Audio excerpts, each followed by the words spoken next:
እያንዳንዷ ነገር ጥናት ተደርጋ ሼፕ ተደርጋለች ማለት የሰውን አቅል ለመያዝ ማለት ከዓመታት በኋላ መጥቶ እርግማን ይዞ ነው የመጣው።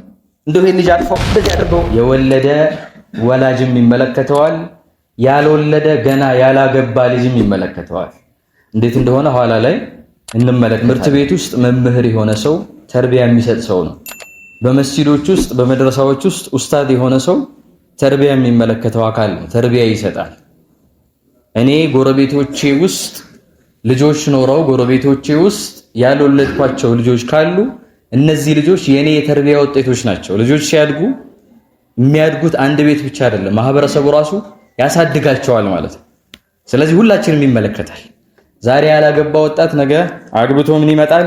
ልጅ ይመጣል። ስለዚህ ሁላችንም የሚመለከት ማህበረሰቡን የሚመለከት ቤተሰብን የሚመለከት ርዕስ ነው ማለት ነው። በቅድሚያ እንደው አላህ ከዋለልን ስጦታዎች መካከል በጣም ግንባር ቀደሙና ትልቁ የልጅ ስጦታ ነው። የልጅ ስጦታ ሌላ ስጦታ አይስተካከለውም ወይም ደግሞ አይወዳደረውም። ኒዕመተል አውላድ ሚን አፍደሊ ኒዓሚላሂ ተዓላ አላህ ከሰጠን ጸጋዎች መካከል ግንባር ቀደሙ ትልቁ ነው ማለት ነው። ለዛ ሲባል ነው ነቢዮች ዓለይሂሙ ሰላቱ ወሰላም አላህን ሱብሓነሁ ወተዓላ ልጅን እንዲሰጣቸው ልጅ ብቻ ሳይሆን መልካም ልጅ እንዲሰጣቸው ዱዓ አድርገዋል። አላህም መልእክተኞችንና ነቢዮችን ከለየበት መንገድ አንዱ ምንድነው? አላህ ለነዚህ መልእክተኞችና ለነቢዮች ልጅን ሰጥቷቸዋል። ወለቀድ አርሰልና ምን ይላል አላህ ሱብሓነሁ ወተዓላ? በእርግጥ መልእክተኞችን ልከናል። ወጀዐልና ለሁም አዝዋጀን ወዙርያ ለእያንዳንዱ ለተላኩት መልእክተኞች የተደረገላቸው ምን ነበረ? ባለቤቶችን አድርገንላቸዋል፣ ዙርያ የዘር ሐረግም ሰተናቸዋል በማለት አላህ ሱብሓነሁ ወተዓላ ይገልጻል ማለት ነው። ይህ ብቻ አይደለም። ዱንያ ላይ የሰው ልጆች በገንዘብ ሊደሰቱ ይችላሉ። አይናቸው ማረፊያ ብዙ ነገር ሊሆን ይችላል። ነገር ግን እንደ ልጅ አይን ማረፊያ መደሰቻ የሆነ ነገር የለም። ሐቂቃ ይሄን የወለደና ልጅ ያገኘ ሰው የሚያውቀውና የሚረዳው ነው ማለት ነው። እምን አንተ ውጪ ውለህ በብዙ ነገር አሳልፈ ንዴቱ የስራው ብዙ አህዋል አሳልፈ ልክ ቤት ላይ ገብተህ ልጅህ በሩን ከፍቶ ሲቀበለህ ልጅህ ድክ ድክ ሲል ወደዛ ወደዚህ ሲል እማታየው ዓለም ላይ አይተው እማታየው ደስታ ያንሳት ታገኛለህ። የነበረህን ቀን ውሎህን ራሱ በልጆች ሰበብ ትረሳዋለህ ማለት ነው። ይሄ ለባሪያዎቹ አላህ Subhanahu Wa Ta'ala የሰጣቸው ጸጋ ነው።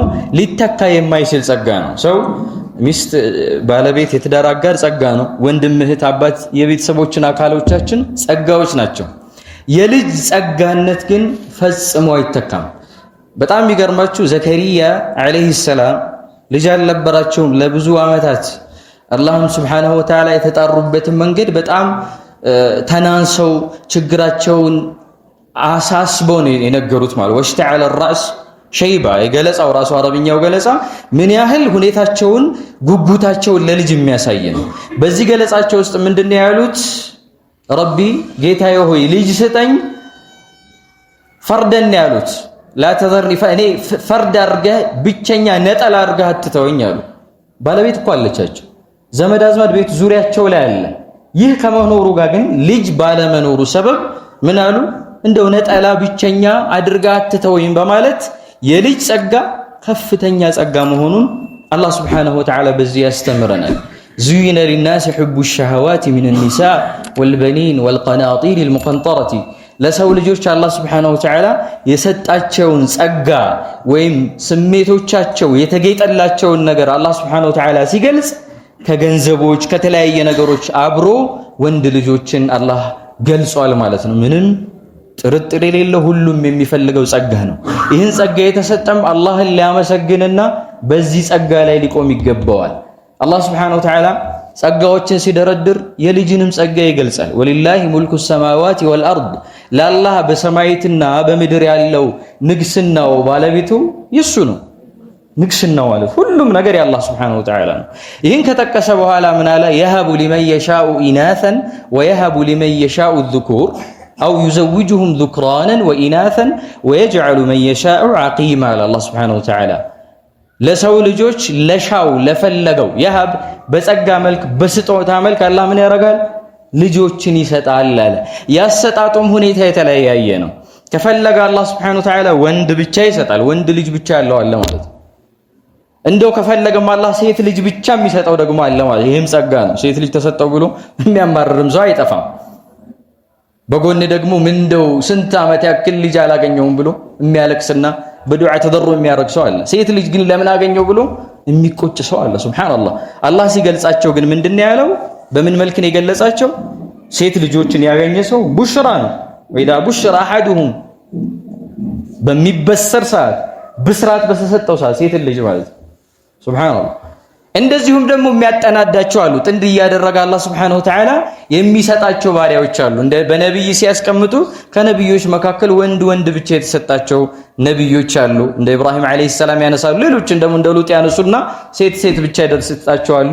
እንደ ነብያችን ሙሐመድ ሰለላሁ ዐለይሂ ወሰለም ደግሞ ወንድና ሴት እያደረገ የሰጣቸው እንዳሉ ይገለጻል ማለት ነው። ይሄ ሁሉ የሚያሳየን አንድ ሰው ልጅ ካለው ሱብሃንአላህ ይሄንን አላህ ጸጋ ከሰጠው ይሄን ጸጋ ሊያስተውስ ይገባል ማለት ነው። ይሄንን እንደ ጸጋነት ካየነው የሰው ልጅ ኢስላም ኢህቲማም ከሰጣቸው ወይም ትኩረት ከሰጣቸው ነገሮች በዲን አልኢስላም የልጅን ጉዳይ ትኩረት ሰጥቶታል። በማህበረሰብ ውስጥ ልጆች መምጣት አለባቸው። ገና ውጁዳቸው መገኘታቸው ራሱ ይፈልጋል ከተርቢያው በፊት ማለት ነው። ለዛ ሲባል ኢስላም ማግባትን አበረታታ። ተበቱልን ይሄ ተነጥሎ ይሄ ምንድነው እኔ አላገባም የሚል አይነት አስተሳሰብ አለ። እንደዚህ አይነት አስተሳሰቦች አሁን እየጎለበቱ ነው፣ በተለይ ሴቶች ዘንድ ማለት ነው። የሆነ ፌሚኒስት ምንድነው ይባል ምን ያደርጋል ጋብቻ ሴት ልጅ በቃ ምንድነው ከወንድ ልጅ አትፈልግም። ማግባት ማለት መፈለግ ማለት ነው። ማግባት ማለት የበታች መሆን ነው፣ በወንድ ልጅ ቁጥጥር ስር መሆን ነው ብሎ የሚያስቡ አስተሳሰብ ያላቸው ሴቶች አሉ። ሹፍት ጥበቃ ያደረገላት ውለታ የዋለላት በትዳር እነዚህ ሰዎች ግን ምንድነው የሚፈልጉት? ሴት ልጅ በቃ ራሷን ችላ ሁሉ ነገር እስትቅላል ኖሯት የራሷን ኢንካም ኖሯት የመን ጋብቻ ቢሉ ማለት የጋብቻ ሁኔታ ሐቂቀተን ከዚሁ ጋር ስለሚገናኝ ነው የሰው ልጅ የሚብቃቃበት ነገር አይደለም። የፈለገ የህይወት ጸጋ ይኖረው ከጋብቻ ይብቃቃ። አደም አለይሂ ሰላምን ተመልከቱ። ጀነት ውስጥ አላህ Subhanahu Wa Ta'ala ያን ሁሉ ጸጋ ያቀማጠለው እንደፈለክ እንደው መከልከል ያለበትን ነገር እንዳለ ሆኖ በዱንያ ጸጋ ላይ እንዲበላ እንዲጠጣ አድርጎት፣ ግን አንድ ክፍተት ነበር። ያ ክፍተት ምንድን ነበር? የትዳር አጋር ያስፈልገው ነበር። ጎዶሎ አለው ማለት ነው። ስለዚህ ምን አለ? ሊየስኩነ ኢለይሃ ወደዚች የትዳር ባለቤቱ ይረጋጋ ዘንድ አላህ ምን አደረገለት? የትዳር አጋር ጥንድ አደረገለት ማለት ነው። አሁን የትኛው ጀነት እየተኖረ ነው? ሰው ልጆች ከትዳር የሰው ልጆች ወጣቶች ከትዳር የሚርቁበት ማለት ምንም አመክንዮም ይሁን አቅላዊም ይሁን ሸርዓን የሚያስከድ ነገር የለም ማለት ነው። ለዛ ሲባል በትዳር ውስጥ ደግሞ ምን ይገኛል? ልጆች እንዲገኙ ልጆች እንዲበዙ ይፈለጋል ማለት ነው። ለዛ ሲባል ነብዩ ሰለላሁ ዐለይሂ ወሰለም ዘንድ አንድ ሶስት ሰዎች መጡና እኛ ነብዩ ሰለላሁ ዐለይሂ ወሰለም ኢባዳቸውን አይተው ነው መጀመሪያ የነብዩ ሰለላሁ ዐለይሂ ወሰለም አምልኮ ጠየቁ። የነብዩ ሰለላሁ ዐለይሂ ወሰለም ባለቤቶቻቸውን ጠየቁና ኢባዳቸውን አወቁ። የእሳቸውን ከባድ ኢባዳ ነው የሚያደርጉት፣ ከጌታቸው ጋር ያላቸው ቅርርብ የታወቀ ነው። ከዛ ምን አሉ? አይ እኛ ምንም ኢባዳ የሚባል ነገር ላይ ነው የምንቆየው። ያኒ የራሳቸውን ስራ በጣም ትንሽ ያደረጉት ማለት ነው። ከዛ ምን አሉ? ቀን እንጾማለን፣ ሁሉ ጊዜ መብላት የለም፣ ሁሌ ጾም ነው። ሌሊት መስገድ እንጂ ምን የለም፣ እንቅልፍ የሚባል ነገር የለም። ሌላኛው ደግሞ ምን አለ? ከነብዩ ሰለላሁ ዐለይሂ ወሰለም ጋር ውድድር ገጥሞ ማለት ነው ጋብቻ የሚባል ነገር የለም፣ እኛ በሴት ቢዚ አንሆንም አናገባም ብለው ተበቱልን መረጡ ማለት ነው። ተቆጡ ነብዩ ሰለላሁ ዐለይሂ ወሰለም በዚህ ድርጊታቸው። ምን አይነት ሰዎች ናቸው እነዚህ ሰዎች? ከኔ መንገድ ያፈነገጡ ናቸው። የኔ መንገድ ምንድነው? እኔ አገባለሁ እና ቃል የነብዩ ሰለላሁ ዐለይሂ ወሰለም ሐያት ቀን ይጾማሉ፣ የሚያፈጥሩበት ጊዜ ደግሞ አለ። ሌሊት ይሰግዳሉ፣ የሚተኙበት ወቅት አለ ማለት ነው። ስለዚህ አንድ ሰው ከማግባት ውጪ ከሆነ ሸሪዓ ካስቀምጠው ከትልቁ ልጆች የመገኘት ዓላማ ውጪ ነው የሚሆነው ማለት ነው። በዚህ ረገድ ኒዕማነቱን ማወቅ አለብን። ልጅ ያለን ሰዎች ትልቅ ጸጋ ላይ ነው ያለን። ልጅ ገና ያልመጣም ጸጋ አድርገነው አላህ ምን ማድረግ መቻል አለብን? መማፀን መቻል አለብን ማለት ነው። ወደ ተርቢያ ስንገባ ቀደም ሲል በተወሰነ መልኩ ለመነካካት ሞክሬ ያለው አንድ ልጅ ተርቢያ ያገኘ ወይም አስተዳደግ አገኘ የሚባለው በተለያየ አንኳር ሁኔታዎች ነው። ይሄ ልጅ ከልጅነቱ ጀምሮ ከፍ ብሎ ኃላፊነት እስከሚቀበልበት ጊዜ ድረስ ለልጁ የሚገባው አካላዊ የሆነ አስተዳደግ ያስፈልገዋል። መብላት፣ መጠጣት፣ መማር፣ ልጅ ማግኘት ያለበትን ነገር ማግኘት አለበት። ምን እስኪሆን ድረስ ተገቢው ደረጃ እስኪደርስ ድረስ ማለት ነው። ይሄ ልጅ ይሄ ብቻ አይደለም፣ በአቅሉም በአእምሮም በአስተሳሰቡም የተሻለ መሆን መቻል አለበት። እንደውም አንዳንዴ ታሪፍ ሲያረጉት ምንድነው ኢዕዳዱል ሙስሊሚ ኢዕዳደን ካሚለን ነው የሚባለው። አንድን ሙስሊም የተሻለና ብቁ የማህበረሰቡ አካል እንዲሆን አድርጎ ማሳደግ ማለት ነው። በማሳደግ ረገድ ምግብ መጠጥ እንደሚያስፈልገው ሁሉ ምን ያስፈልገዋል? አቂዳው እምነቱ የተስተካከለ መሆን መቻል አለበት። አስተሳሰቡ ጠንካራ መሆን መቻል አለበት። ልፍስፍስን ኢስላም አይፈልግም። ድፍረት የሌለውን ልጅ አይፈልግም። አንዳንድ የሚሸማቀቁ ልጆች አሉ፣ ሸምቃቃ የሆኑ ድንግጥ የሚሉ ፍርሃት ያለባቸው በሌላ ነገር ሙሉ ሆነው ማለት ይሄን አይፈልግም። ጠንካራ ኃላፊነት ሊሸከሙ የሚችሉ ነገ ይሄንን የሙስሊሙን የኢስላምን ኃላፊነት ተሸክመው ሊያስቀጥሉ የሚችሉ ሙስሊሞችን የማፍራት ሂደት ነው ማለት ነው። እንደዚህ ቀለል አድርገን ልናየው አይገባም ማለት ነው። ሌላው ደግሞ አሁን ባለንበት ዘመን የተርቢያው ሂደት ኋላ ላይ እናያለን፣ እንደ ሌላው ጊዜ አይደለም። በፊት እንደነበረው የተርቢያ ሂደት አይደለም። በየጊዜው የሚቀያየሩ ነገሮች አሉ፣ ዓለማችን ላይ እየተከሰቱ ያሉ፣ ማህበረሰብ ውስጥ እየተከሰቱ ያሉ እነዛን ነገሮች ታሳቢ ያደረገ ያስተዳደግ ሂደትን መከተል መቻል አለበት አንድ ሰው ማለት ነው። ይህን ኋላ ላይ እናያለን። በተለይ ወላጆች ልታዳምጡት ልትሰሙት የሚገባ ነገር ስላለ ማለት ነው። ወደ ፈድሉና ወደ ተጠያቂነቱ ስንገባ ልጅን የማሳደግ ነገር ምን አይነት ፈድል አለው ደረጃ አለው የሚለውን እንመልከት። ልጅ በማሳደግ ሰበብ ምን አገኛለሁ የሚለውን ነገር ሁሉም ሰው ማወቅ መቻል አለበት። ነገ ትወላላችሁ፣ አብሽሩ፣ ታገባላችሁ። ወጣቶች በዛ እይታ ማየት መቻል አለባችሁ። የዛሬውን ማየት የለበትም እናንተን የሚመለከትም ነገር ስለምናነሳ ማለት ነው። አነስ ከሙስሊም በዘገቡት አንድ ሐዲስ አለ። ሁለት ሴቶችን ነብዩ ሰለላሁ ዐለይሂ ወሰለም መን ዓለ ጃሪየተይኒ ሁለት ሴት ልጆችን በተለይ ሴት ልጆችን ነው የሚያነሳው፣ ምክንያቱንም እንገልጻለን። ሁለት ሴት ልጆችን እንደው በጥሩ ሁኔታ ወደ ራሱ አስጠግቶ አሳድጎ አስተዳደጋቸውን አሳምሮ የሄደ ሰው የውመል ቂያማ ሱብሃንአላህ ተመልከቱ። ነብዩ ሰለላሁ ዐለይሂ ወሰለም ጣታቸው እጃቸውን ጣት አገናኝተው በዚህ መልክ ነው የውመል ቂያማ እንመጣለን ያሉት፣ ወይም ጀነት የመግባቱ ሁኔታ በዚህ መልክ ነው። ሱብሃንአላህ ማን ያለው? ነብዩ ሰለላሁ ዐለይሂ ወሰለም ማ ينطق عن الهوى إن هو إلا وحي يوحى ካላህ ዘንድ ያለ መልእክት የሚያወሩት ነብያችን ሰለላሁ ዐለይሂ ወሰለም ማለት እናውቃለን። የቲሞችን ሁኔታ የያዘ ብለው እጃቸውን የሚያነሱበት ሁኔታ አለ። ለልጆችም በዚሁ መልኩ ያለውን ደረጃ አንስተዋል ማለት ነው። እዚህ ጋር ማየት ያለብን ነገር አለ። ቢላሂ አለይኩም ወላጆች ማለት ብዙ ጊዜ ሴት ልጆች አሳድግሃት ተንከባክበሃት በጥሩ ሁኔታ አሳምረህ አሳድግሃት መጨረሻ የት ነው መጨረሻው? ሴት ልጅ በደንብ እንድንረዳው ማለት የት ነች? ትደራትና ካንተ ልትስርቅ ትችላለች። አመት ላታያት ትችላለች። 2 አመት ላታያት ትችላለች። በጋብቻ ሰበብ ውጪ ልትሄድ ትችላለች ባሏ ጋር ሽፍት ጥሙን ላታገኘው ትችላለች። ይህ ከመሆኑ ጋራ ግን አሳድጋት። ኢህቲሳብህ ማን ጋር ሆኖ ላትጠይቅ ትችላለች። ባባ ብላ በየጊዜው ልትጠይቅ ትችላለች። ጥሩ ከሆነች እንደው ምንም ረስታ ልትቆይ ትችላለች ማለት በዚህ አክስም አለ ማለት ነው። እንደው በዚህ አጋጣሚ ነው ማለት ነው። ወላጆች ካላህ ዘንድ የሚጠበቅባቸውን ኃላፊነት መወጣት አለባቸው እንጂ በዱንያ ላይ ውጤቱን ላታዩ ትችላላችሁ። በል እንደውም ተቃራኒ ልጆች ሊመጡ ይችላሉ ማለት ፈተና።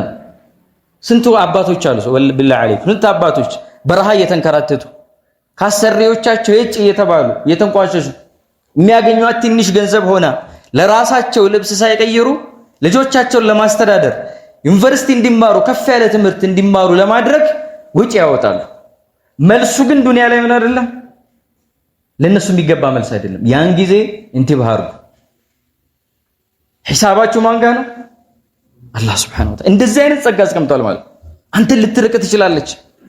ያሳደግካት የኮተኮትካት ለሌላ ምትድርበት ሁኔታ አለ። ቀደም ብለን እንደገለጽ ነው ማለት ነው። ስለዚህ ኢህቲሳባችን ጋር ማን መሆን አለበት? አላህ ሱብሓነሁ ወተዓላ አላህ ያስቀመጠውን ጸጋ በልጆች ሰበብ የምናገኘውን ጸጋ ማወቅ መቻል አለብን ማለት ነው። ዱንያ ላይ ሊጠቅመው ይችላል፣ ጥሩ ካልሆነስ አኺራ ላይ ታገኘዋለህ ማለት ነው። ሌላው ነብዩ ሰለላሁ ዐለይሂ ወሰለም ምን ብለዋል? የሰው ልጅ በሚሞት ወቅት ስራው ሁሉ ይቋረጣል። ይሄ ተጨባጭ ነገር ነው። ስራ የለም፣ መከሰብ የለም። መቼ ነው የሚከሰበው? ዛሬ ነው። ዚክሩም፣ ሰላቱም፣ ሰደቃም፣ ጾሙም መቼ ነው? ዛሬ ነው። ካለቀ አለቀ። ከሞተ ተዘጋ ፋይል ማለት ነው። ፋይል የሚያስቀጥሉ ግን መልካም የሚባሉ ስራዎች እንዳሉ ነብዩ ሰለላሁ ዐለይሂ ወሰለም ገልጸዋል። ሰውየው ሞቶ ስራው እንዲቀጥል የሚያደርጉለት ስራዎች አሉ፣ በዱንያ እያለ የሰራቸው ማለት። ከዛ መካከል የሚጠቅስልኝ ሰው አለ? እነዚህ ሶስቱን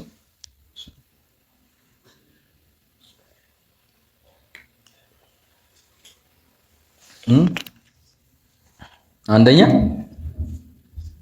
ሰው ልጅ ሲሞት ኢዛ ማተ ልኢንሳን አው ኢብኑ አደም እንቀጠዐ ዐመሉ ስራው ይቋረጣል። ኢላ ሚን ተላ ሶስት ነገር አለ። ከዛ መካከል አንደኛው ማን ነው? ሷሊህ ልጅ በቃ ለራሱ ምናምን ሷሊህነቱ ለራሱ ሷሊህ መሆኑ ብቻ ሳይሆን እዛ ላይ የተጠቀሰች ነጥብ አለች። ሷሊህ መሆኑ ብቻ አይደለም፣ እዛ ጋር የተጠቀሰው ነጥብ ምንድን ነው? ዱዓ የሚያደርግለት ወለዱን ሷሊሑን በቃ ላሉ የድዑ ለሁማ አባቴ ብሎ የሚያስብ ልጅ ማለት ነው። እሺ ሌሎቹስ? ዋናው መሐለ ሻሂዳችን ይሄ ነው የምንፈልገው። እግረ መንገድ ግን ማንና ማን ናቸው? ሶስቱ እንድታስቡበት ማለት። አንዳንድ ሰው ቢዝነስ ላይ ያስባል አይደል? አክቲቭ እና ፓሲቭ የሚባል ኢንካም አለ። ቢዝነስ ሰዎች ከሆናችሁ እናንተ እየሰራችሁ በህይወት እያላችሁ የግድ እናንተን የሚፈልግ ቢዝነስ ስራ አለ አይደል? ነው አይደለም? እናንተ ሳትኖሩ ግን የሚሰራ ቢዝነስ እኮ አለ አይደል? ገቢ የሚያስገኝ የላችሁም፣ ግን የሆነ ነገር ይሰራል። ያ ፓሲቭ ይባላል። ሰዎች እሱ ላይ ትኩረት ያደርጋሉ አይደል? የሆነ ሰው ቢታሰር የሆነ ሰው የሆነ ነገር ቢደረግ ስራው ይቀጥላል አይደል? ያን ያስባል። እዚህ ጋርስ ትልቁ እኮ ንግድ እኮ ይሄ ነው፣ የአኺራ ንግድ ነው አይደል? እኛ ከሞትን በኋላ የሚሰራልን የአኺራ ቢዝነስ ማለት ነው። ምንድነው ሁለቱ? ሁለተኛ ሰደቀቱን ጃሪያ ቀጣይነት ያለው ሰደቃ፣ አሁን ሰተማ አይቋረጥ። በቃ ሞተህም ቁርአን ማስቀመጥ ሊሆን ይችላል፣ መስጂድ መገንባት፣ ውሃ ጉድጓድ፣ ድልድይ፣ መንገድም ይገባል። መንገድ ብትሰሩ ምንም አይደለም። እዚህ አካባቢ የሆነ ሰዎች ተነጋግረው መንገዳችን እንስራ ቢባል ሙስሊሙ ቶሎ ተነሳስቶ መስራት ያለበት ማን ነው? እሱ ነው። ቢያልፍ ያ መንገድ አስፓልት እስካለ ድረስ አምቡላንስ ገብቶ ህይወት የሆነ ነገር እስካደረገ ድረስ አጅሩ ምን ይሆናል? አይቋረጥም። እሺ ሶስተኛስ? ሰደቀቱን ጃሪያ ሶስተኛ ማለት ዒልሙን ዩንተፈዑ ቢሂ ብለዋል ነብዩ ሰለላሁ ዐለይሂ ወሰለም። ሰዎችን ሊጠቅም የሚችል እውቀት ጥሎ ያለፈ መጽሐፍ የጻፈ ሰዎችን ያስተማረ ትንሽም ቢሆን ሱረቱል ኢኽላስን ፋቲሐን ያስተማረ ሰውየው ሰውየው ቢሞት ሰውየው በሰገደ ቁጥር የማን አጅር አለ? ሱብሃንአላህ። ፋቲሐውን ያስተምር፣ ልጆቻችንን እናስተምር። ፋቲሐን መጀመሪያ ማስተማር ያለብን እኛ ነን አይደለ? ሰላት በሰገዱ ቁጥር አጅሩ ምን አይሆንም? አጅሩ አይቋረጥም ማለት ነው። ይሄ ሊታሰብ ይገባል። ይሄ እንዳለ ነብዩ ሰለላሁ ዐለይሂ ወሰለም ገለጹ ማለት ነው። ሌላው ቀደም ሲል ኢማማችን የገለጹት ነጥብ አለ።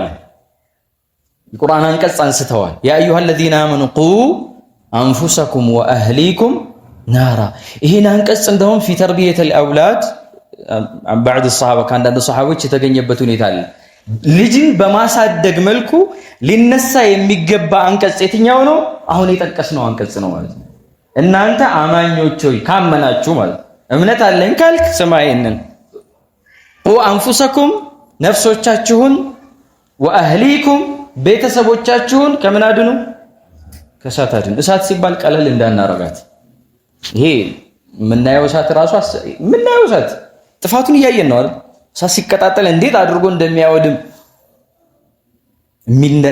የሚስተካከል የሚደራረስበት ሁኔታ አለም ከአኺራ እሳት ጋር ማለት ነው። ስለዚህ አላህ ምን እያለ ነው? ልጅ ከወለድክ ኃላፊነት አለብህ። ምን ማድረግ አለብህ? ትጠየቃለህ። ቤተሰብ የሚለው ውስጥ መጀመሪያ የሚገባው ምኑ ነው? ልጆች ናቸው ማለት ነው። ዛሬ የሚያደርጉት ድርጊት ወደ እሳት የሚመራቸው ከሆነ፣ ዛሬ የሚያደርጉት ድርጊት ወደ ጀሃነም የሚመራቸው ከሆነ ነገ አላህ ፊት አማም አላህ ትጠየቃለህ። እንደው ኒዕማ ብቻ ተብሎ የሚጠቀስ አይደለም። የልጅ ነገር አብሮት ምን አለ?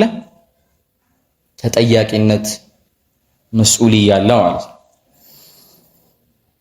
ሌላ በሌላ አንቀጽ ላይ አላህ ሱብሓነሁ ወተዓላ ወአሙር አህለከ ቢሰላቲ ወስጠቢር ዐለይሃ ላ ነስአሉከ ሪዝቀን ነሕኑ ነርዙቁከ ወልዓቂበቱ ሊተቅዋ ይላል። ምን እያለ አላህ ሱብሓነሁ ወተዓላ ሰላት ብቻ እኔም መስገድ አለብኝ ብላችሁ አትመኑ። ጥሩ ነው መስጂድ መተን ሰግዳለን ሰላተል ጀማዓ። ልጅህ ይመጣል እንኳን መስጂድ ቤታቸው የማይሰግዱ ልጆች አሉ። አባት ግን አወለ ሶፍ ነው፣ ሶፈል አወል ይገኛል። ልጅ የት ነው? ሰላት ጭራሽ አይሰግድም። 10 ዓመት አልፎት 20 ዓመት ሆኖት ቁዋ ኖሮት ሰላት አይሰግድም። ይሄ አስፈላጊ አይደለም። እኛ መስገዳችን ብቻ ዋጋ የለውም። ወአሙር አህለከ ቢሰላት። እንደውም አላህ ሱብሓነሁ ወተዓላ ምንድነው ያለው? መጀመሪያ ቤተሰብህን እዘዝ፣ ወስጠብር ዐለይሃ፣ እዛ ላይ ሰብር ኖሮ ትዕግስት ኖሮ በቀጣይነት ፈጽም። ስለዚህ እኔ ወላጅ ከሆንኩ ልጅ ካለኝ በልጆቼ ሰላት እጠየቃለሁ፣ ካላስተማርኳቸው እጠየቃለሁ ማለት። አጠቃላይ የሆነ ኃላፊነትን የሚሰጥ ደግሞ የነብዩ ሰለላሁ ዐለይሂ ወሰለም ሐዲስ አለ። አላ ኩልኩም እንደው አዋጅ ብለው ነብዩ ሰለላሁ ዐለይሂ ወሰለም እያንዳንዳችሁ ምንድናችሁ?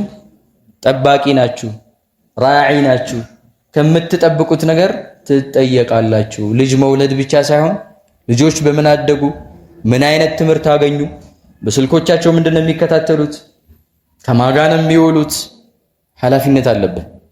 የትም ሆንክ የት ማለት ነው። ኋላ ላይ የሚያግዙ ነገሮች ኢንሻአላህ የምናነሳ ይሆናል። ስለዚህ አማና ናቸው። ነብዩ ሰለላሁ ዐለይሂ ወሰለም ምን ብለዋል? አላህ አማናን ሰጥቶት እንዳጠቃላይ ማለት ነው። ሐዘረ ነብዩ ሰለላሁ ዐለይሂ ወሰለም አማና እንዳትጠፋ፣ አደራ የተሰጠን ነገር እንዳይጠፋ ነብዩ ሰለላሁ ዐለይሂ ወሰለም አስጠንቅቀዋል። ቀላል እንዳይመስላችሁ ሐዲሱ ላይ የመጣው ማስጠንቀቂያ። አንድ ሰው አላህ አማና ሰጥቶት፣ የልጅ አማና ከፍተኛ ነው። በቃ አንተ ነህ መንገዳቸው። ሌላ አማና አለ። አቂዳ ቀያሽ እኮ ነው አባት ወላጅ፣ ሌላውን ተውትና እምነት ቀያሽ ነው። ነብዩ ሰለላሁ ዐለይሂ ወሰለም ምንድን ነው ያሉት? ኩሉ መውሉድን ይውለዱ ዐለል ፊጥራ፣ የሰው ልጅ ሁሉ ሲወለድ በተፈጥሮ በኢስላም ላይ ይወለዳል አሉ። ከዛስ አባትየው የሁድ ከሆነ የሁድ ያደርገዋል፣ አባትየው ነሳራ ከሆነ ነሳራ ያደርገዋል። ፈአቡሁ ዩሐዊዳኒ አው ዩነስራን፣ ነሳራ ከሆነ ነሳራ ያደርገዋል፣ የሁድ ከሆነ መጁስ እሳት አምላኪ ከሆነ እሳት አምላኪ እንዲሆን ያደርገዋል። ሌላውን ተውት፣ ባህሪ ተውትና አቂዳ ቀያሽ። ሱብሃንአላህ። እንዲህ ሆነ አባት አማናውን ከረሳና ከተወ ምንድነው ያሉት ነብዩ ሰለላሁ ዐለይሂ ወሰለም? ሐረመ አላሁ ዐለይሂ አልጀነ ኢዛ ضيع الامانه ማለት ነው። አማናን ከተወ አላህ በሱ ላይ ምንድነው የሚያደርግበት? ጀነትን እርም ነው የሚያደርግበት። ቀላል አድርገን ልንይዘው አይገባም። አንድ አስፈሪ ሐዲስ ደግሞ አለ። ከፋ ቢልመርኢ ኢስመን አን ዩضيع መን የዑል አው መን የቁት ብሏል ነብዩ ሰለላሁ ዐለይሂ ወሰለም። ለአንድ ሰው ወንጀለኛ ለመባል ወንጀል አለበት፣ ኃጢአት አለበት፣ አላህ ጋር የሚያጋጨው ሰርቷል ለመባል አሁን የምንጠቅሰው ነገር በቂ ነው አሉ። አን ዩضيع መን የዑል፣ አላህ ኃላፊ አድርጎት፣ ልጆች ሰጥቶት፣ የቤተሰብ ኃላፊ አድርጎት ቤተሰቦቹን ሜዳ ላይ ተወው ማለት ነው። እንዴት ነው ሜዳ ላይ የሚተወው? በቂ ሪዝቅ አይሰጣቸውም። በቂ እሱ ኃላፊነት ሆኖ የሚመገቡት ነገር ላይሰጣቸው ይችላል። ቤት ባለቤቱ 100 ብር ትንሽ ብር ልትጠይቀው ትችላለች። ለበርበሬ፣ ለሽሮ፣ ለእንጀራ ምናምን ልትለው ትችላለች። ለጤፍ አልቋል ይጂ ነው የሚለው። ከመቼው ጨረሽው? ፊቱ ይጨፋገጋል፣ ሌላ መልክ ያሳያታል። ውጭ ላይ ግን አለ የሚባል ከተማው ላይ አሉ የሚባል ብራንድ ነው የምትሉት ስም ያላቸው ካፌዎች፣ ሬስቶራንቶች፣ ምግብ ቤቶች እሱ ነው ያፈበው። በቃ እከሌ እዚህ ላይ ብራንች አለው እዚህ እሱ ነው ጋባዥ መሪ እሱ ነው የሚጋብዘው። 10-20 ሰው ይጋብዛል። እኔ ነው የሚከፍለው፣ ይጋጫል። ይሄ ተገቢ አይደለም። አላህ ይጠይቀዋል ማለት ከቤት ነው መጀመሪያ ያለበት። ቤት አሟልቶላቸው ካለው ጥሩ ነው ይጋብዝ። ያ መጥፎ ሆኖ አይደለም፣ ኸይር ነገር ነው።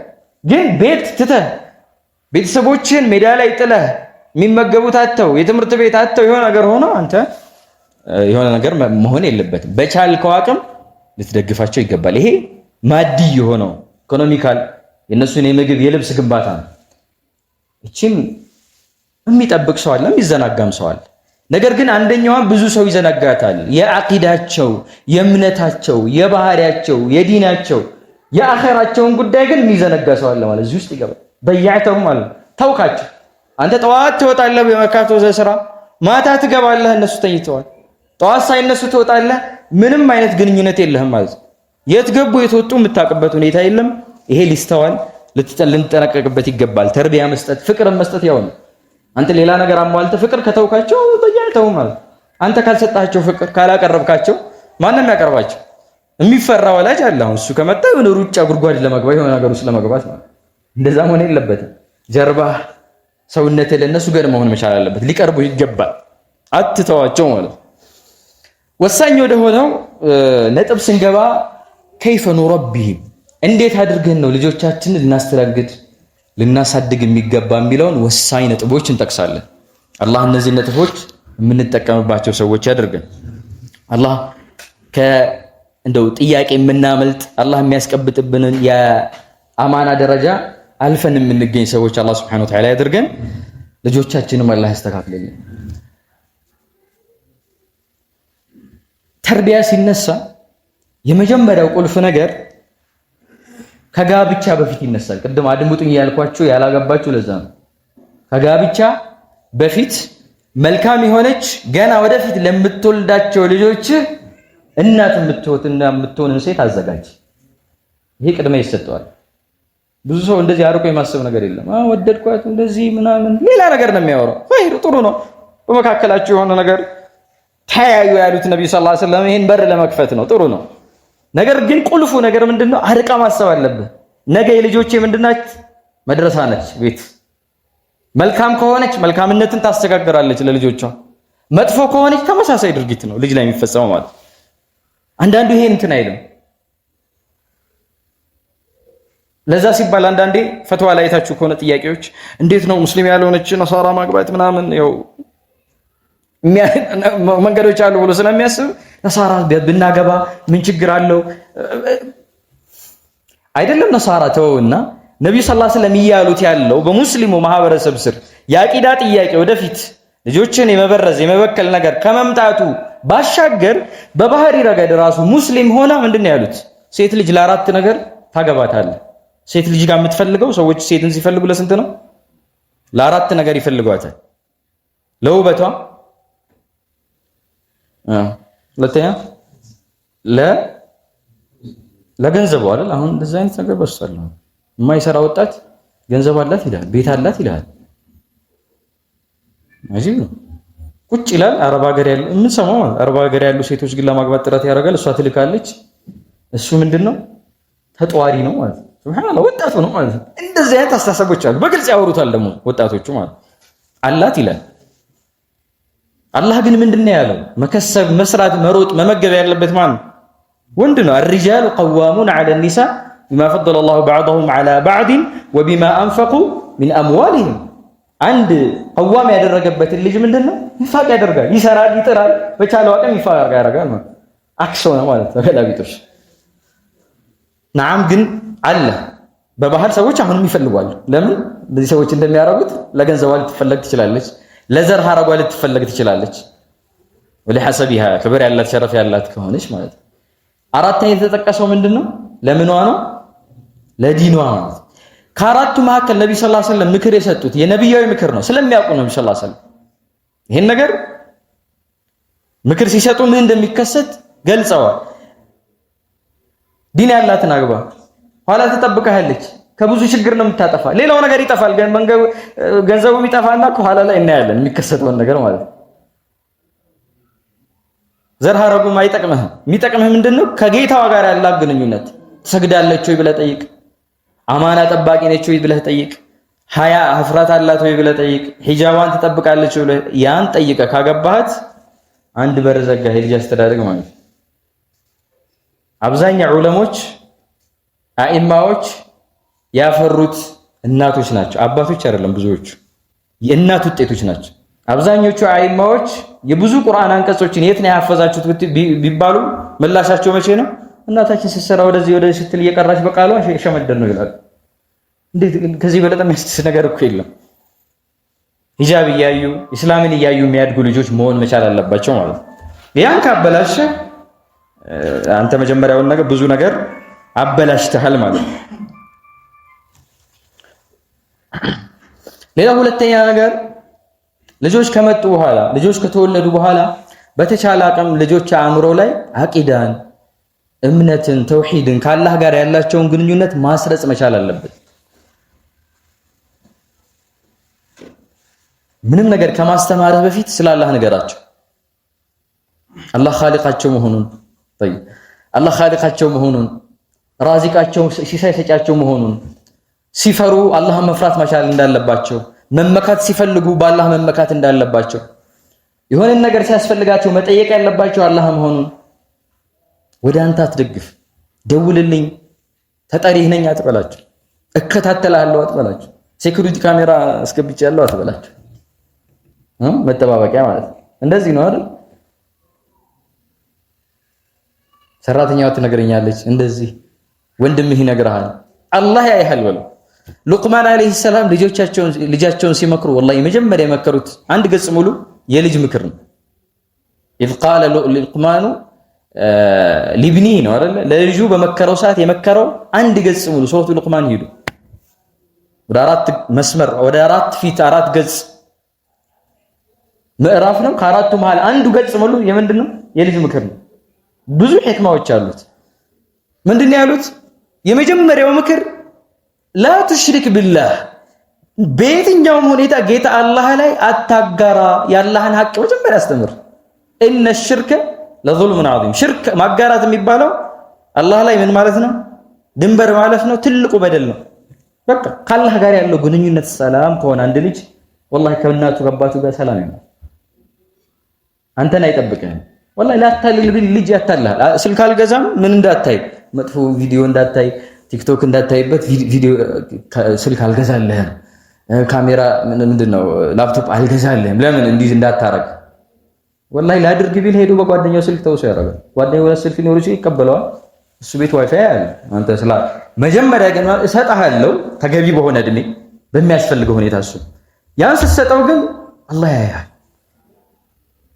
እዚሁ የሉቅማን አለይሂ ሰላም ታሪክ ላይ ይሄን ሁኔታ ለልጃቸው አስተምረዋል ያ ቡነየ እንተኩም مثقال حبة من خردل فتكون في صخرة أو في السماوات أو في الأرض يأتي بها الله ላላህ ምንም ነገር እንደማይደበቀው አስተምረው ከልጅነቱ ልጅ ማለት ንጭ ወረቀት ነው አይደል እንዴ በልጅነት አንድ ልጅ የተማረውን ነገር ወላሂ መቼም አይረሳው ብዙ መሻይኾች ሐቂቃ እኔ ብዙ ጊዜ ገጥሞኛል انما تجلس እነሱ አጋቢ ተቀምጠህ አንዳንድ ነገሮች በምትቀራ ሰዓት ትላልቅ እድሜ ያላቸው የቆዩ ሆነው ወላሂ ይሄን ኪታብ እኮ የቀራ ነው የዛሬ 30 ዓመት ነው ግን አረሳውትም ይላል በልጅነታቸው 40 ዓመት የቀሩ ለምን ሞጣላ ማላ አላዩትም ደግሞ በልጅነት ምን ስለተሆነ ተነቧል ትምህርት አግኝተዋል ልክ ድንጋይ ላይ እንደተቀረጸ የድንጋይ ጽሁፍ ነው ማለት ድንጋይ ላይ ጽሁፍ ይቀራል ሺህ ዓመታት ይሻገራል እኮ አላያችሁም አንዳንድ የብዙ ክፍለ ዘመን የሆኑ ስልጣኔ ምናምን ተብለው በድንጋይ ላይ ጽሁፎች ሺህ ዓመት የተሻገሩ ማለት ሱብሃንአላህ ገለጻው የሚገርም ነው ማለት በልጅነት የሚደረግ ትምህርት ድንጋይ ላይ እንደመጽሐፍ ከምታስተምረው ነገር መጀመሪያ ስለ አላህ አስተምረው ወላሂ ብዙ ነገር ያቃልልልሃል ኋላ ላይ የሚመጡት ነገሮች ተከታይ ናቸው ማለት ለዛ ሲባል ነብዩ ሰለላሁ ዐለይሂ ወሰለም ተመልከቱ ይሄን ህፃናትን ልጆች እየፈለጉ ልጆችን እኮ ነው ከባድ የህይወት ትምህርት ያስተምሯቸዋል ተመልከቱ አብዱላህ ኢብኑ አባስን ያዙትና ተግባራዊ ነገራቸው ራሱ ትምህርት ነው ተከሻውን አካሉን ያዛረጉትና እቺ ለማስተማሪያ አንድ መንገድ ነች ዝም ብለህ ከምታስተምር ያዝ ስታረገው አይደል ፊዚካል ንክኪ ሲኖር እኮ ምክሩን ለመቀበል ወሬ ለመስማት እኮ ይረዳል አንድ ሰው ይዟችሁ ሲያወራና ትኩረት እንዲሰጠው ያዛረጉትና ምን አሉ ያ ጉላም አንተ ልጅ ሆይ ትንሽ ልጅ ብትሆን ተስፋ አረጋግብሃለሁ ነገ ኡማ ታስተምራለህ እያሉ احفظ الله يحفظك አላህን ጠብቅ አላህ ይጠብቅሃል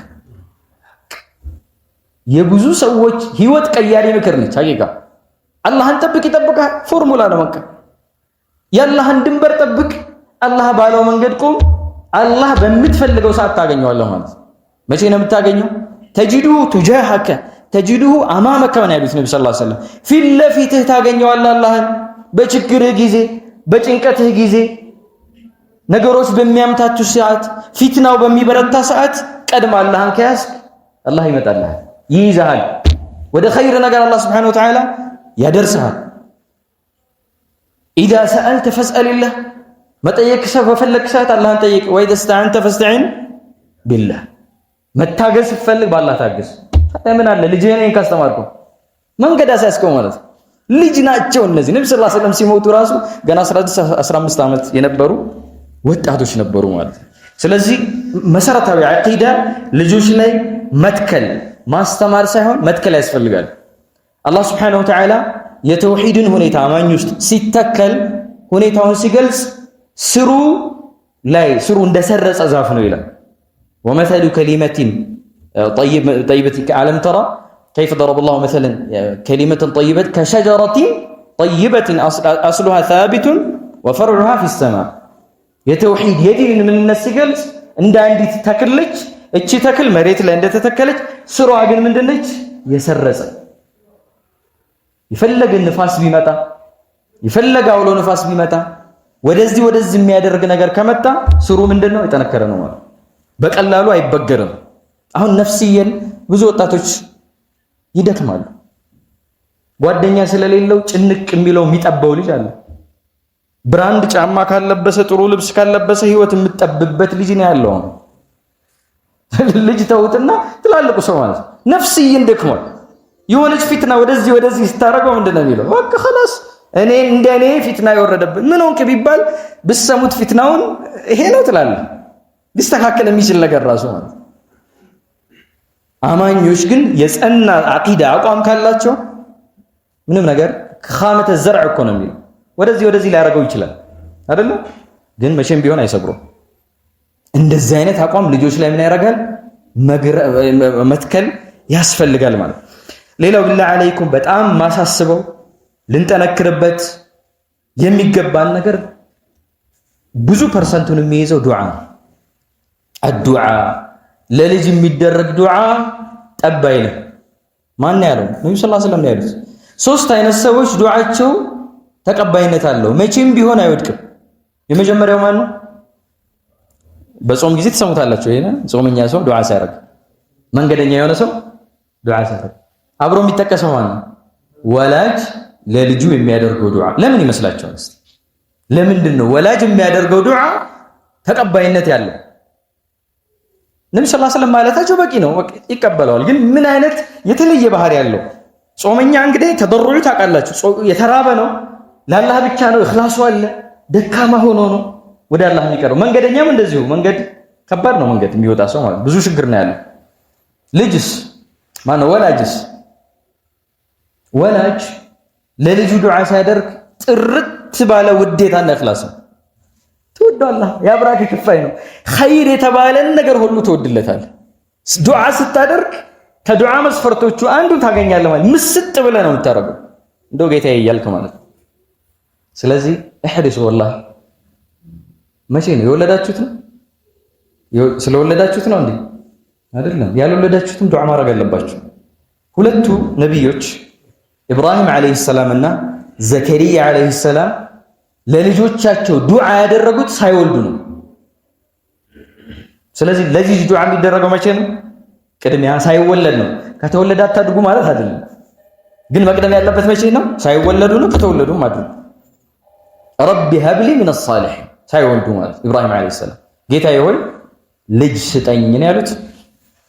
እንዴ ልጅ ስጠኝ ነው ያሉት? ልጅ ስጠኝ አሉ ወይስ ምንድን ነው ያሉት? ረቢ ሀብሊ ሚነ ሳሊሒን ልጅ ስጠኝ። ምንም ይሁን ልጅ ወንድም ሴትም አይደለም፣ ልጅ ስጠኝም አይባልም። ምንድነው መባል ያለበት? ጥሩ መልካም ልጅ ስጠኝ። አንድ ገሪብ የሆነ ታሪክ ልንገራችሁ። ገሪብ ነው ታዩታላችሁ። ታሪኩን ስነግራችሁ እንዴት ይሄ ሊከሰት ይችላል? ግን ዋቅዕ ነው፣ የሚከሰት ነው፣ የሚሆን ነው። ሲያቁ ግን እንዴት እንዳትሉኝ በኋላ ቅድሚያ ነው። ሰውየው ይባላል። አንድ ሼክ ነው የሚቀሱት ይሄን ታሪክ የሚናገሩት። በካዕባ ላይ በካዕባ በርና በሐጀር አልአስወድና ጥቁሩ ካዕባ ጠዋፍ ስታረጉ የሚጀምሩበት አለ አይደል? በዛ መሃልና በበሩ መሃል ሙልተዘም ይባላል። የዱዓ ቦታ ሰው ይገፋል። አይታችሁ እኮ እዛ ጋር ዱዓ ተቀባይነት አለው። እዛች ጋር ደግሞ አንድ ፖሊስ ይቆማል። ሽፍቱም ፖሊስ አለ። ይሄ ፖሊስ ሁሌም ቢቆም ነው 24 ሰዓት። አይታችሁ እኮ ሐጀር አልአስወድ የግፊያው ቦታ ሰውን ወደዛ ያደርጋልና ብዙ ዱዓዎችን እዚህ ጋር ይሰማል። ሰዎች ሲያለቅሱ፣ ብዙ መከራ ይዘው ሲመጡ፣ ሀጃቸውን ይዘው እዚህ ሲያፈሱ ይሰማል ጩኸታቸውን በየጊዜው ማለት ነው። እና አንድ ሰው ይመጣል፣ በደንብ አይቶታል፣ ለይቶታል፣ ዱዓ ያደርጋል። እየጮኸ ጌታዬ ሆይ ልጅ ስጠኝ ነው የሚለው። በደንብ አይቶታል ሰውየው። እንደው መልካም ይሁን ምንም ማለት እንደው ልጅ ይሁን በቃ ረጅም ዓመት ነው ልጅ አላገኘም ውትወታ ሁሉ ልጅ ይሁን በቃ አየው ከዓመታት በኋላ ተመሳሳዩ እንዳጋጣሚ ያም ፖሊስ እዛው ነበረ ተመሳሳይ ፌሱን አይቶ ተልፊቱን ዱዓ ያደርጋል ከዓመታት በኋላ መጥቶ እርግማን ይዞ ነው የመጣው እንደው ይሄን ልጅ አጥፋው እንደዚህ አድርገው ልጅ ዱዓ አላገኘሁም ብሎ ዱዓ ሲያደርግ የነበረው ተመሳሳይ ልጅ አስቸግሮታል በቃ ከአቅም በላይ ከማህበረሰብ ይወጣ ለልጁ ለአባቱ የማይመለስ አሁን እኮ እያየን ነው እየሰማን ነው ሐቂቃ ገሪብ እኮ አይደለም ድሮ እንዴት ይባላል አሁን አባትና ልጅ ተካሰው ልጅ ከሱ ይመጣል ልጅ እጁን ያነሳል ልጅ ያላስፈላጊ ንግግር ይናገራል ለወላጆቹ ምንም ይሁን መጥፎም ይሁን ምን እዚህ ጋር ሐድ አለው መስመር አለ ያን ጊዜ ያዛረገውና ከዓመታት በፊት ተመሳሳይ ዱዓ ስታረግ አይቻለው በተለየ መልኩ ልጅ ስጠኝ ብቻ ግን ማድረግ ያለብህ ዱዓ ስታረግ ረቢ ሀብሊ ሚን الصالحين ደግ ሰው ምርጥ ሰው መልካም ያንተ ባሪያ ስጠኝ ዘከርያም ያሉት ነው ربنا هب لنا من لدنك ذرية طيبة طيب ይሆን ምርጥ ልጅ ያን ጊዜ ጸጸተው ያ ሁሉ አመታት እንግዲህ በመልካም ማድረግ ይችላል ተጠንቀቁላችሁ ነው አሁንም ለልጅ የሚደረግ ተቃራኒ የርግማን ዱዓም ሊደርስ ይችላል اذا وافق وقت الاجابه የኢጃባ ወቅት ቢገጥምብህስ ልጅህን እየረገምከው ማለት አሁንም ከተበላሸ መልሳ ያ ረብ ያስተካክለው ማለት እሱ ነው ይሄን ነገር አደረገ ወዲያው ዱዓውን ማርሹን ቀይሮ እንግዲህ ወደ ሌላ ዞርና እንደው አስተካክለው እያለ መጮህ ጀመረ ተረጋጋም ይዛች ቦታ ማለት ከዓመታት በኋላ አሁን ለሶስተኛ ጊዜ ይሄው ልጅ መጣ ማለት የትኛው ዱዓ ሲደረግለት የነበረው ሲደረግበትም የነበረው ማለት ተስተካክሎ አባትና ልጅ ተመሳሳይ ቦታ መልካም ሆነው ዱዓ ያደረጉ ኢባዳቸውን ያከናወኑ ይሄ ፖሊስ አገኛቸው ማለት ነው ምናልባት ገራባው አንድ ፖሊስ እንዴት ሶስት ጊዜ ይሄን ሰዎች ሊያገኝ ይችላል የሚል ሊሆን ይችላል ሙሂም ቂሳ ያስተምረናል በብዙ ሁኔታ ሰዎች ዋቂዕ ስለሆነ ማለት ነውና ዱዓ እናድርግላቸው አናድርግባቸው ያስቸግሩ ዱዓ አድርግላቸው ነብዩ ሰለላሁ ዐለይሂ ወሰለም እንደነ ያሉት ሰነፍ ማለት ደካማ ሰው ማለት ዱዓ የማያደርግ ሰው መፍትሄው ዱዓ ስለሆነ ማለት ኸይር ሁሉ የተሰበሰበው አላህ ዘንድ ነው አላህ ምን ልናረግ ይገባል እንማስ بيدك الخير كون بيدك الخير الدعاء مفتاح الخير يا خير ሁሉ በር ምንድነው ዱዓ ነው والله እሱ ዘንድ ኸይር ስላለ ማለት ሱጁድ ስታረግ والله አትርሳቸው ልጆችን ረቢ ጌታዬ ሆይ ልጆችን አስተካክል ለሊት እንደው ስትነሳ እንደው ልጆችን አስተካክል ዑምራ አላህ ሲወፍቅ እንደው ልጆች ያስተካክል አትርሳቸው ደቂቃ ይፈጅ ረቢ ሀብል ምን الصالح ሲጋው አለ ሞልቶልህ አልቁርአን ላይ ማለት ነው አንርሳቸው ዱዓ ልናደርግ ይገባል ማለት ነው ሌላው صلاحك صلاح الاولاد صلاح لاولادك ያንተ መልካምነት የልጆች መልካምነት ነው والله ብዙ መሄድ አያስፈልግም እኔ መልካም ከሆንኩ መልካም መሆን ማለት ቁድዋን ቢለውን አይደለም ለነሱ ምሳሌ መሆን እንመጣበታለን ለራስህ ከአላህ ጋር ባለ ግንኙነት የተሻልክ ከሆንክ ባይ ዲፎልት ይባላል እንግሊዘኛ ላይ በዚሁ አካሄድ ያንተም ልጆች ምንድነው የሚሆኑት መልካም ነው የሚሆኑት አላህ ያንተን ሁኔታ አይተውም والله ብታልፍም ወደ አኺራ ብትሄድም ልጆች መልካም ነው የሚሆኑት ተመልከቱ ቁርአን ላይ ሱረቱ አልካህፍ ላይ ሁሌ እናነባዋለን በየሳምንቱ አይደለም ዩሱፍና ማን ነው ሙሳ አለይሂ ሰላምና ኸዲር ታሪካቸው ላይ ወደ መጨረሻ ላይ የሆነ ግንብ አግኝተው ያን ነገር አቃንተውት ሙሳ አለይሂ ሰላም ማን ነው ኸዲር በኋላ ላይ ሙሳ አለይሂ ሰላም ለምን ይሄን ያደረክ ብለው ጠይቀዋቸው ሚስጥሩ ሲገልጽላቸው እዚህ ስር እኮ ግንብ ስር ምን አለ የተደበቀ ድልብ ሀብት አለ የማን ነው ይሄ ሀብት የነዛ የሁለት የቲሞች ነው ከዛ ስምን አላህ ወካነ አቡሁማ ሷሊህ አባታቸው ምን ነበር ሷሊህ ነበር ደግ ሰው ነበር ማለት እንጂ ልጆቹ መልካም ስለሆኑ አላህ እንዲያረጋላቸው አላለም መሆን የነበረበት እንደው ስናየው መልካም ስለሆኑ እየተደረገላቸው አይደለም አባት መልካም ስለሆነ የአባት መልካምነት ለልጅ ተረፈ ማለት ይቺን ነጥብ አንርሳት ለዛ ሲባል አብዱላህ ማን ነው ኢብኑ ሙሰይብ ሰዒድ ኢብኑ ሙሰይብ ይመስሉኛል ምን ያደርጉ ነበረ እቺን አንቀጽ መሰረት አድርገው የሚሰግዱትን ሰላት ይጨምሩ ነበር ሰላህ አይደል የሚጾሙት ጾም ካለ መጨመር ማለት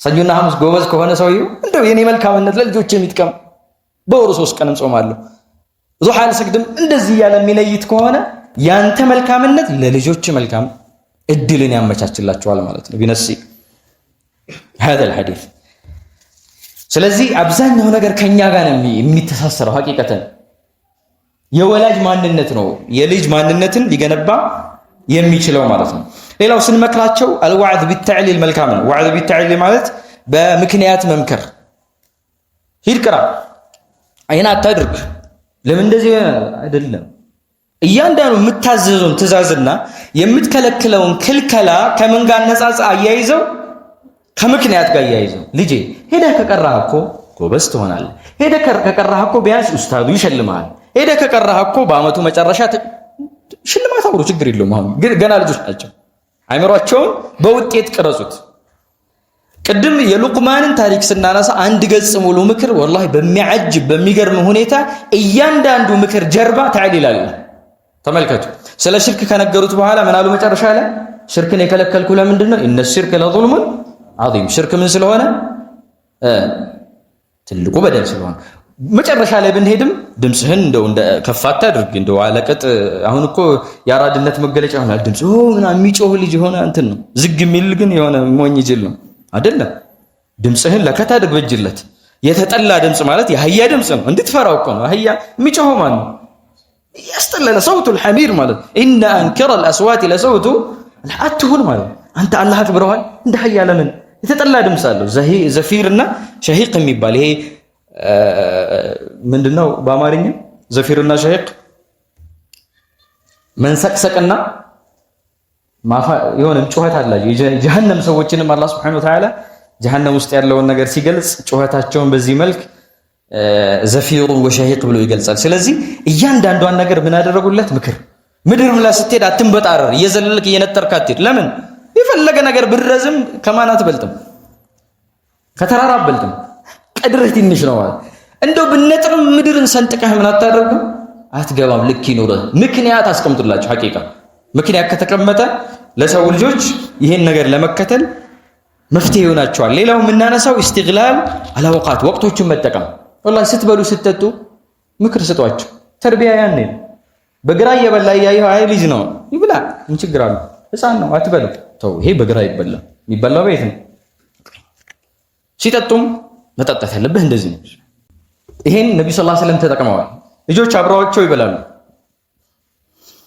አንዳንድ ኩራት ያለበት አባት አለ እኔ ከልጅ ጋር ባዛ እናተ ጋር ጓዳ ገባ የሚላል አብራችሁ ቅረቡ አስተምሯቸው አዳቡ ስትበላ ምን አሉት ነብዩ ሰለላሁ ዐለይሂ ወሰለም በምትበላ ሰዓት ፊት ለፊት ቢስሚላህ በለ መጀመሪያ እቺንም አስተምሯት ትንሽ ነች እኮ ቢስሚላህ በለ ፊት ለፊት ያለውን ነገር በላ ወኩል ሚማይልክ ወኩል ቢየሚንክ በእጅህ በቀኝህ በላ ወዲያው ነው የሚይዙት ማለት ነው ትዝ ይላቸዋል ያባታቸው ምክር በግራ ይዙ ነበር በቃ ምን ስላለ ወዲያው የሚሰጥ ምክር ስላለ በቀረብን ሰዓት የትናንቷን ምክር ትመጣለች ያቺን ይተገብሯታል ማለት ነው እድሎችን እንጠቀም ከቤት በምትወጡ ሰዓት ምን አለ እናንተም ይያላችሁ ልጆቻችሁን ብታስተምሩዋል ቢስሚላህ ተወከልቱ ዐላ አላህ አይደል መስጂድ ሲገቡ የምናደርገውን ዚክር ቆይ እንመጣለን አይደል መስጂድ እዚህ ጋር በቀኝ ነው የሚገባው ቆም አድርገናቸው ስትወጣ በእንደዚህ ነው የምትገባው ይዙታል ስለዚህ ወቅቶችን መጠቀም ያስፈልጋል ሌላው ዋቂዓችንን እንድናቅ ፈልጋለሁ ዋቂዓችን ማለት ያለንበት ጊዜ ማወቅ መቻል አለብን እንደ አባቴን ማሳደግ የለበት አባቴን ባሳደግኩት መልክ መሰረት ካሳደግኩት አብረን አንዛለቅ ከልጆቻችን ጋር ዘመኑን ታውቁታላችሁ አባቶች ብዙ ወላጆች ዘመናቸውን አያውቁት ያለንበት ዘመን ማለት እኔ አስታውሳለሁ የሆነ ጊዜ ዩኒቨርሲቲ በምንገባ ሰዓት በተን የሚባል ስልክ ታውቃላችሁ ኮሌጅ እኮ ላይ አቅራሱ ይችላል በተን ስልክ ይሄ ጠቅጠቅ የሚደረገው ስልክ ማለት ይሄ ስማርትፎን ምናምን ብዙ ኢንትሻር አልነበረ አይደለ አሁን አንድ ህፃን ልጅ ትንሿን ስልክ ይዘህ ስትቀመጥና እንግዳ ሲመጣ አይታችኋል የትኛው ነው የሚቀርበው ሰውዬው ትልቅ ስልክ ያለውና ትልቅ ስልክ ያለው ትንሽ የምትጠቀጠቀዋል ማንም አይነካው ለምን ጌም አለ አንድሮይዳቸው ከፍተኛ ነው አይደል ጌም አለው ይላል ስልክ ጌሙ ራሱ ደረጃ አለው ዝም ብለ የድሮ ጌም ምናምን ከሆነ አልፎበታል ፕሌይ ስቶር አውርዳ የ4 ዓመት የ5 ዓመት ልጅ እንዲህ ይዞ ስልክ እንደዚህ ሲያደርግ በጣም ነው ተታጀቡ። ነገሮች ቀላል ሆነዋል። ሐቂቃ አሁን ያለንበት ዘመን ማለት ይሄ ስልክ ይታያችኋል አይደል? አብዛኞቻችሁ አሁን ስልክ አውጡና እስቲ ንኩ ብላችሁ እንዴት ነው የምትነኩት? እስቲ እንጀርብ። እስቲ አውጡ። አንድ 3 ሰዎች ስልካችሁን አውጡ። አንድ 8 ደቂቃ ነው የሚቀረን ኢንሻአላህ እናጠናቀቃለን። ትንሽ ነው የሚቀረው። 1 ሰዓት ነው ያላችሁት አይደል? ሰዓት طيب ስልክ አውጡ 2 ሰዎች ችግር የለውም። አንተ እንዴት ነው የምትጠቀመው ስልክ? እንዴት ነው የምትጠቀመው? አሳየን። ሌላ ሰው አንድ ሰው ያሳየን። አንተ አሳየን ስልክ እንዴት ነው የምትጠቀመው? አሳየን። እንደዚህ ነው የምትጠቀመው? ኖ ማለት ልደውል ነው አሁን ስልክና አሳየን። እንደዚህ ነው የምትጠቀመው? አንተስ? ሁሉም ሰው እንደዚህ ነው የሚለና ይሄ ዝም ብሎ ባይ ዲፎልት ወይ ዝም ብሎ ድንገት የመጣ ራንደም ይመስላችኋል? ወላሂ አይደለም። ጥናት ተደርጎበት የሰው ልጅ ስልኩን ለረጅም ሰዓት እንዲጠቀምና ይዘነው እንድንቆይ የሚያደርግን የትኛው ነው ብለው ሲያጠኑ እንዲህ መሆኑን አወቁና በዚህ መግለጥ ማለት ነው። ይታችኋል።